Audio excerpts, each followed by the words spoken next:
प्रसार भारती अभिलेखागार की प्रस्तुति सदाबहार सुनहरे दौर का अनमोल खजाना।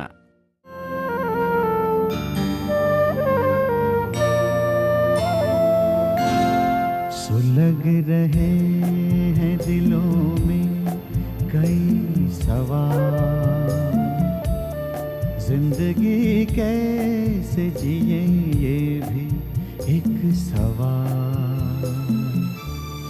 सुलग रहे हैं दिलों में कई सवाल, जिंदगी कैसे जिए ये भी एक सवाल। उठा के सिर जियो बनोगे तुम मिसाल, उठा के सिर जियो बनोगे तुम मिसाल। बन जाओ तुम ही वो मिसाल, हो जाओ तुम ही वो मिसाल। बन जाओ तुम ही वो मिसाल, हो जाओ तुम ही वो मिसाल। आदमी चला जाता है, संसार तो नहीं रुक जाता।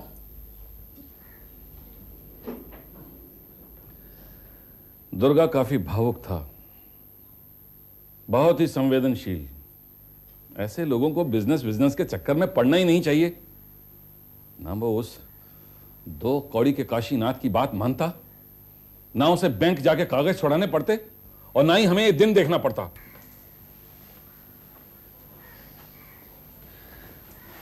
माँ, मैंने फैक्ट्री के नए नाम का बोर्ड बनवा लिया है, दर्शन केमिकल्स। माँ, ताऊ जी अच्छा नाम है ना? नाम कुछ भी हो बेटे, लेकिन काम मन लगा के करना चाहिए। आपका आशीर्वाद चाहिए ताऊ जी। काम तो मैं मन लगा कर ही करूंगा। और तुम देखना माँ, जिन अरमानों से पिताजी ने फैक्ट्री डाली थी, उन अरमानों को मैं पूरा जरूर करूंगा। दर्शन, तू अपने पिताजी के अरमानों को पूरा करना चाहता है ना? हाँ माँ। तो उनके सपनों को पूरा करने के लिए और मेरी आत्मा की शांति के लिए एक काम कर सकेगा? हाँ माँ, बोलो तो सही। अगर तुझे अपने पिताजी की मौत का सचमुच दुख है, तो काशी भैया को फैक्ट्री में बराबर का हकदार बना ले।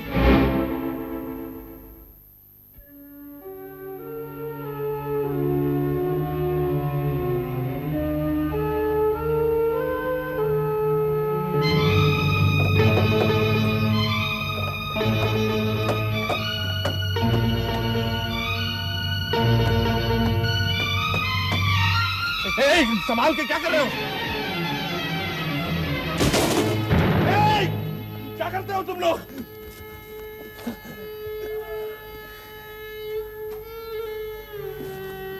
सरोज, सरोज, चोट लगी ना? जरूर लगी होगी। जब कोई आदमी ऊपर उठकर नीचे गिरता है तो चोट तो लगती है, लेकिन तुम चिंता मत करो, मैं तुम्हें फिर से ऊपर उठाऊंगा। हाँ, मैं इसी नाम से दूसरी फैक्ट्री खोलूंगा, फिर तीसरी, फिर चौथी, फिर कितनी फैक्ट्रियां हड़प लेंगे ये लोग। मैं हारूंगा नहीं, मैं हारूंगा नहीं, मैं हारूंगा नहीं सरोज। भैया भैया, छाया, छाया देखो तुम्हारी भाभी के बोर्ड को कैसे गिरा दिया। भैया चलो घर चलें, चलो चलो घर चलें। हाँ, चलो चलते हैं। इस बोर्ड को भी ले चलते हैं। भैया इसका क्या करोगे?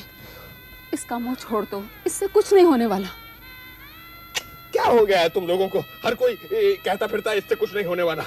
ये बोर्ड मेरा है, फैक्ट्री छिन गई तो क्या हुआ, ये बोर्ड तो मेरा है। सरोज एंटरप्राइज। अच्छा चलो छोड़ देते हैं।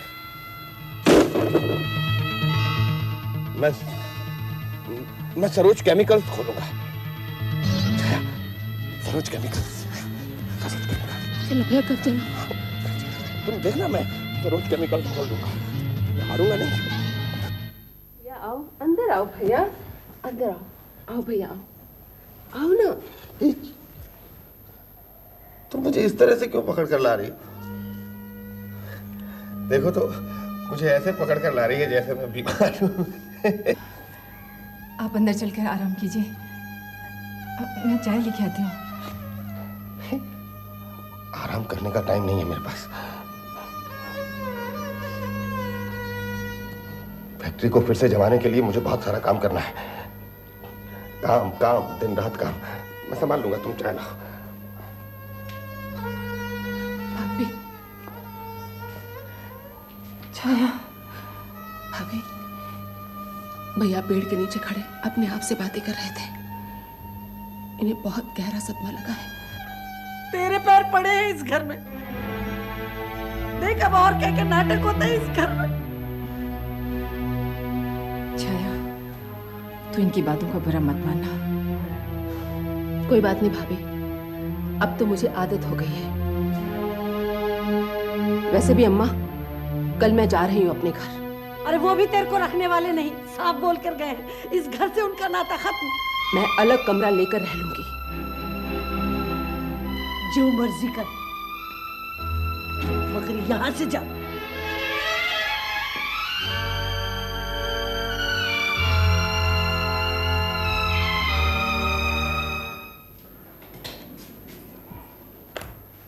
प्रभात जी, छाया जी अभी आपके लिए पूछ रही थी, क्या उन्हें भी नाटिका में कोई पार्ट दे रहे हैं क्या? हाँ, मगर उनकी जोड़ का कोई नाटक नहीं मिल रहा है शर्मा जी। आप तो है ना।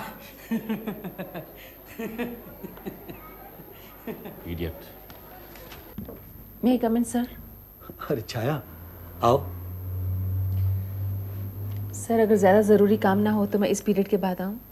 नहीं, मैं तुम्हारी क्लास में किसी और को भेज दूंगा। तुम बैठो। बख्शी जी, छाया की क्लास में किसी और का अरेंजमेंट कर दीजिए। धन्यवाद।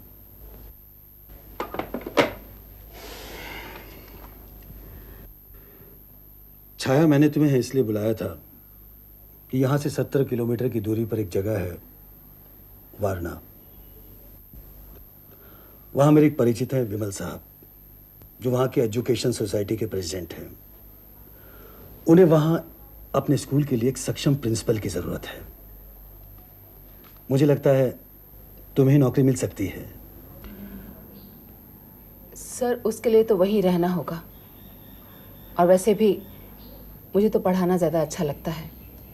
प्रिंसिपल की नौकरी करने का मतलब है कि एडमिनिस्ट्रेशन की तरफ ज़्यादा ध्यान देना होगा।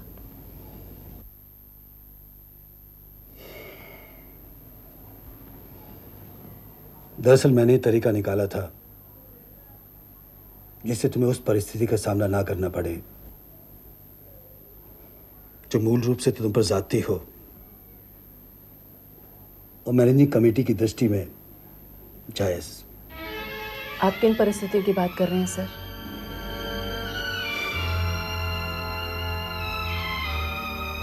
छाया, कई बार मुझे ऐसे कार्य करने पड़ते हैं जिनके लिए मैं कतई जिम्मेवार नहीं होता, मगर निर्देश तो मुझे ही देने पड़ते हैं। कैसे निर्देश?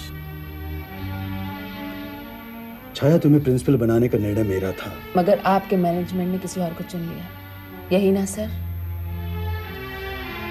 सर, वैसे भी मुझे ये पद नहीं चाहिए था। छाया, ये छोटी सी बात नहीं है।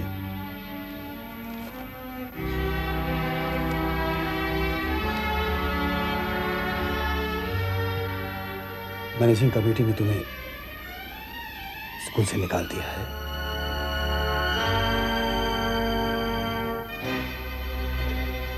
इसलिए मैंने सोचा अगर तुम वारणा के प्रिंसिपल का पद अपना लो तो तुम्हारा इस्तीफा लेकर मैं तुम्हें वहां भेज सकता हूं। आपने कम से कम मेरे भले के बारे में तो सोचा सर, लेकिन मुझे वारणा जाना मंजूर नहीं है।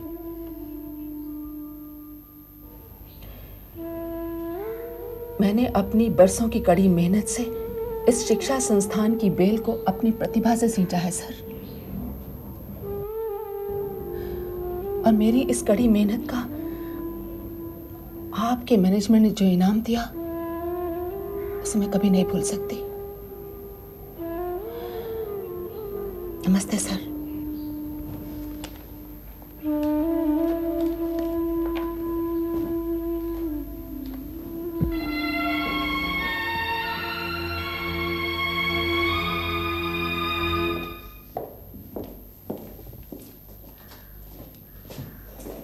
हाँ छाया जी, मैं सुबह से एक खुशखबरी देने के लिए बेताब हो रहा हूँ। कैसी खुशखबरी? लीजिए। अरे कल ही आपने कहा था एक कमरा ढूंढने के लिए और मैंने ढूंढ लिया। आपने तो मेरे सिर से बहुत बड़ा बोझ हल्का कर दिया। तो इस खुशखबरी में हो जाए एक गर्मा गर्म चाय। इसके लिए तो मैं चाय आपको नए घर में ही पिलाऊंगी, लेकिन अभी फेयरवेल पार्टी के लिए एक चाय पिला सकती हूँ। Farewell party? चलिए कैंटीन चलते हैं। लेकिन मुझे नौकरी से निकाल दिया गया है। क्या? छाया जी एक वर्षिणी शर्मा जी से कहिए कल से छाया की जगह उनकी क्लास में वो पढ़ा दिया करें जब तक नई अध्यापिका की नियुक्ति नहीं हो जाती। पर कसूर क्या है छाया का? प्रभात, अपने आपे में रहो। मेरे भाई होने का अनुचित लाभ मत उठाओ। इस विषय में तुम घर पर भी तो बात कर सकते थे। ये विषय स्कूल का है और जिस बात के लिए छाया को निकाला गया है वो। प्रभात, जितना दुख तुम्हें हुआ है ना उससे कहीं ज्यादा मुझे। छाया मेरे स्कूल की सबसे अच्छी टीचर है प्रभात, मगर मेरे हाथ बंधे हुए हैं तो मैं क्या करूं? मगर इस तरह एक रबर के मोहर की तरह इस कुर्सी पर बैठने का फायदा? अपनी मर्यादा में रहो प्रभात।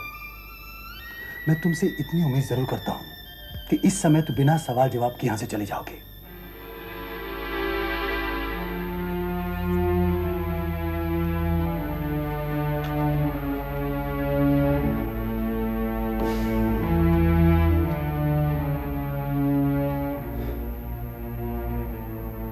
शायद तुम ठीक कहते हो प्रभात।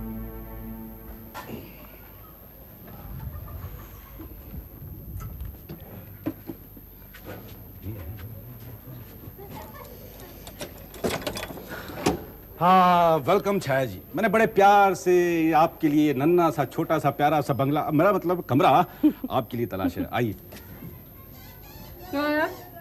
कोई रहने आया है माँ? हमारे घर में उनके खुदा की कुदरत है।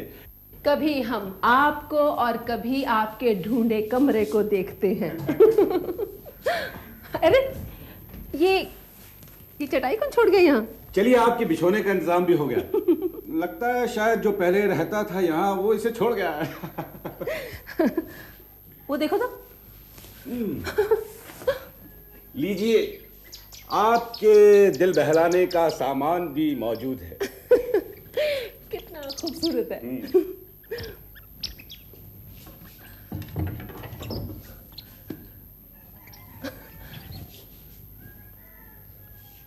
प्रभात जी, वाकई आपने कमरा बहुत अच्छा ढूंढा है।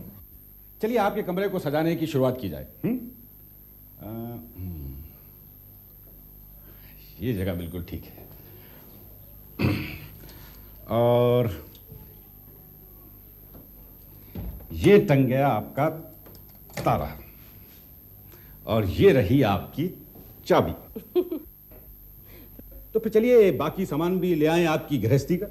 नहीं प्रभात जी, वो मैं ले आऊंगी।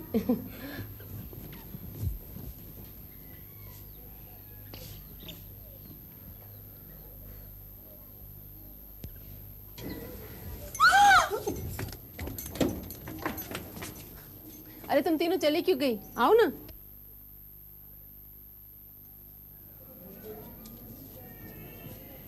हम तो देखने आए थे। अरे मैं भी तो तुम सबसे मिलना चाहती हूँ। मैं यहाँ नई किराएदार हूँ। मेरा नाम छाया है। तुम लोग अपना नाम नहीं बताओगी? मैं शमा, ये सुमन। और मैं रश्मि। मैं और शमा बहनें हैं और सुमन हमारी सहेली। हम सब यही रहते हैं। माँ ने कहा था जरा देखो तो कौन आया है। ये आपके मर्द? नहीं, मेरे सहकर्मी हैं। सहकर्मी बोला तो मेरे साथ ये पढ़ाते हैं, मैं टीचर हूँ ना। वो तो आपको देखकर ही लगता है। क्यों, मेरे चेहरे पर कुछ खास ऐसा लिखा है क्या? नहीं, वो आप लगती ही कड़क है।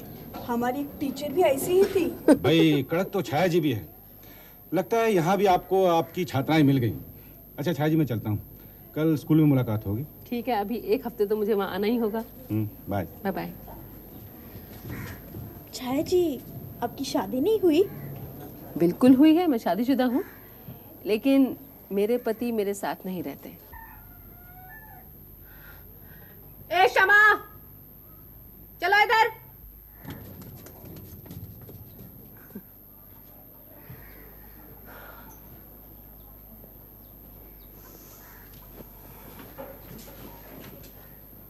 चल अंदर, मना किया था ना।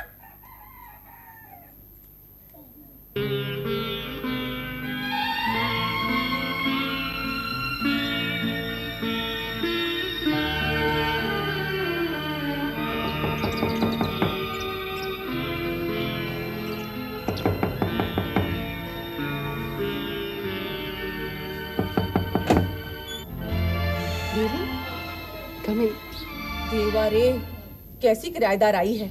एक जाता है तो दूसरा आ जाता है।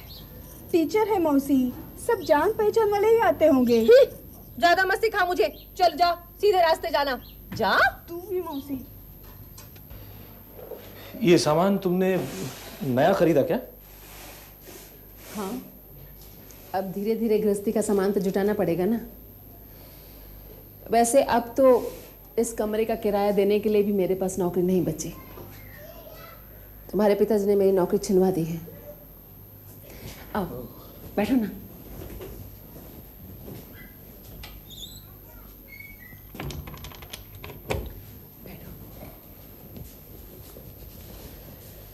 बाबूजी ने तुम्हारी नौकरी छिनवा दी।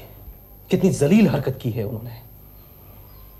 पीछे से गुस्सा करने का क्या फायदा, सामने बोलने की हिम्मत होनी चाहिए। नहीं छाया, बहुत हो गया अब। मुझे अपने माँ बाप से दो टूक बात कर ही लेनी चाहिए। जब हम दोनों के बीच में कोई दरार नहीं है तो हम क्यों इस तरह की जिंदगी जिए? और फिर सिर्फ इसलिए नहीं कि तुम मेरी पत्नी हो और मैं अपना कर्तव्य निभाने के लिए तुम्हारे साथ रहना चाहता हूं, बल्कि इसलिए क्योंकि मुझे तुमसे लगाव है छाया। मुझे भी तुम्हारे जैसा ही पति चाहिए धीरेन, लेकिन अपने अस्तित्व के साथ। तुम्हारे व्यक्तित्व पर तुम्हारे पिताजी का कब्जा हो, ये मैं बर्दाश्त नहीं कर सकती। यही तो छाया, पता नहीं बाबूजी के सामने मुझे क्या हो जाता है। ये मनोवैज्ञानिक ग्रंथि है जो तुम में पल रही है। इसे दूर करो धीरेन, वरना तुम्हारे जीवन को ये कमजोर बना देगी। आखिर तुम्हें डर किस बात का है? तुम आत्मनिर्भर हो, कमाते हो। हाँ, अपने माता पिता से दूर जाने का विचार अगर स्वार्थवश है तो गलत है।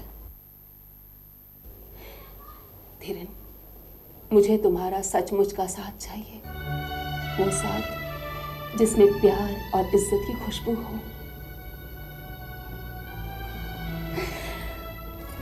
बहुत भाषण हो गया ना? नहीं छाया, जब तुम बोलती हो ना, सच मुझे सुनना बहुत अच्छा लगता है। चाय पियोगे? यहाँ नहीं, बाहर चल के। यहाँ तो अभी तक मैं चाय का सामान जुटा ही नहीं पाई हूँ। ठीक है, चाय पीने चलते हैं और बाकी का सामान भी ले आते हैं। तो चल। चलो। एक मिनट। अच्छा, ये ताला कहाँ है? ताला दरवाजे पे लगा है। और चाबी? चाबी एक मिनट। ये रही। ठीक है? अब ठीक है।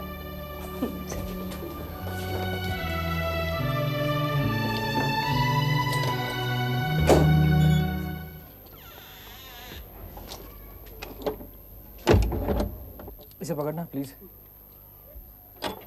चले।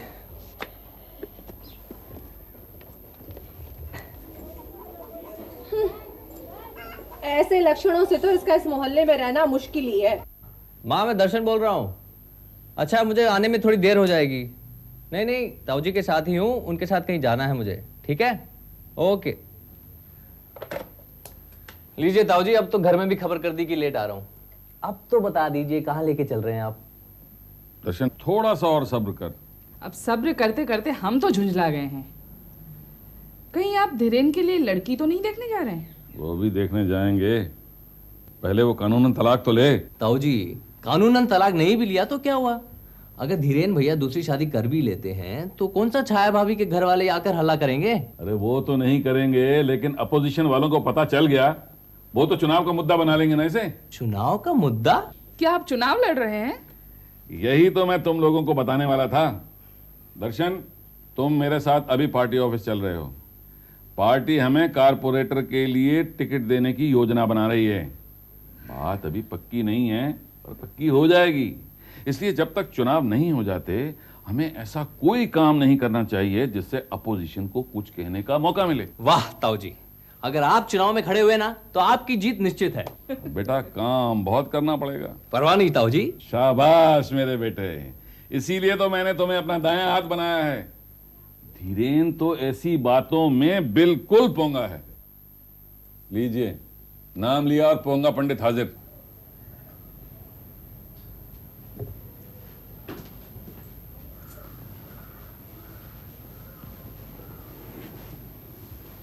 क्या हुआ? सब ठीक तो है? कहां से आ रहे हो धीरेन? छाया के यहां से।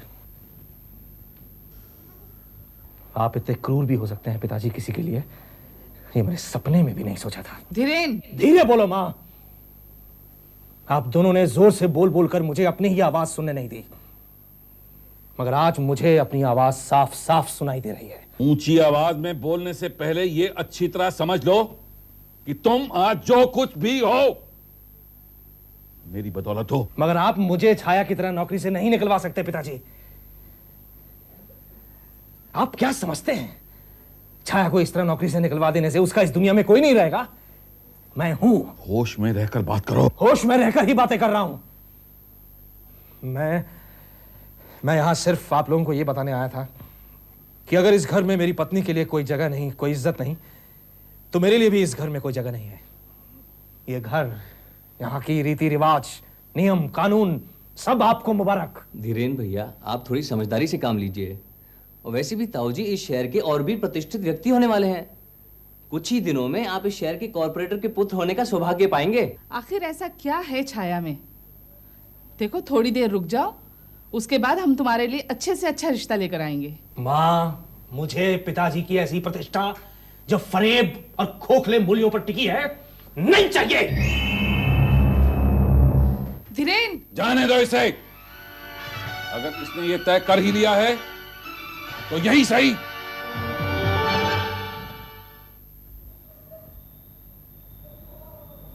ये शरीफों का मोहल्ला है, इधर खुलेआम धंधा करना मना है। खाली गए मकान, अरे खाली गए मकान। बापू अंदर चलो, क्यों उल्टा सीधा बक रहे हो? वो शरीफ औरत है। अरे शरीफ औरत है तो इसका पति कहाँ है? तेरी माँ का पति मैं, तो इसका पति कहाँ है? वो क्यों नहीं रहता इसके साथ? अंदर चलो, क्यों इतनी रात को शोर मचा रहे हो? अरे कहाँ है तेरा पति? कहाँ है तेरा पति?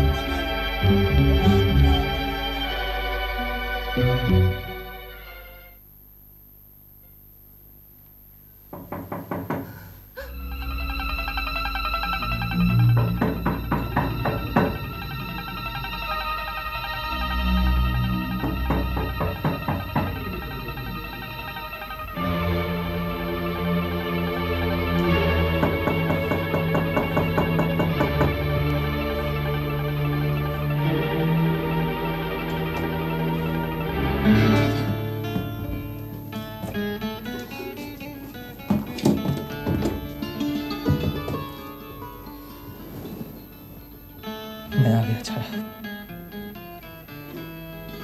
अपने घर में मुझे जगह दोगी?